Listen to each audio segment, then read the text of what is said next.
Məşhur İtalyan makaron markası Barilla məhsulunda sağlamlıq üçün təhlükəli səviyyədə qurğuşun aşkar edilib. Artıq Avropa Birliyi Almaniyada məhsulun geri çağırılması prosesinə start verib.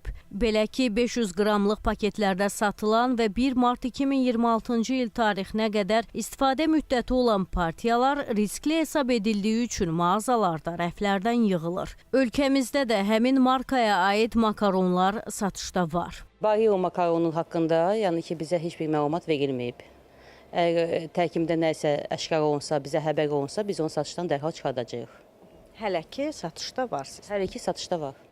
Mütəxəssislər bildirir ki, ağır zəhərli metallar insan orqanizmində xərçəngin yaranmasına kimi gətirib çıxarda bilər. Makaronda tapılan qurğuşunun insan orqanizminə istənilən yaş faktorunda da zərər vura biləcəyi dəqiq sübut olunmuşdur.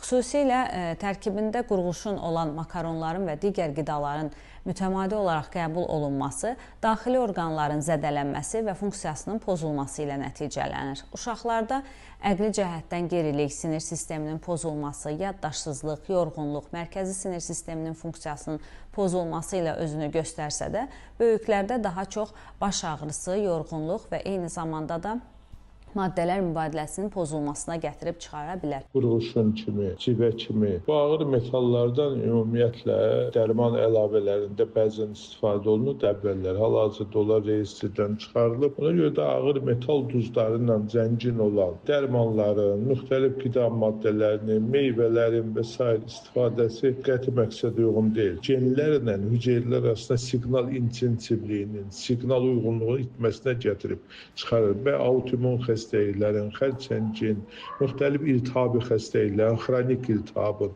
əmələ gəlməsinə səbəb olur. Məsələ ilə bağlı Qida Təhlükəsizliyi Agentliyinə sorğu ünvanladıq. Agentlikdən bildirildi ki, məsələ nəzarətə götürülərək araşdırmalara başlanılıb. Araşdırmaların nəticəsi barədə ictimaiyyətə məlumat veriləcək.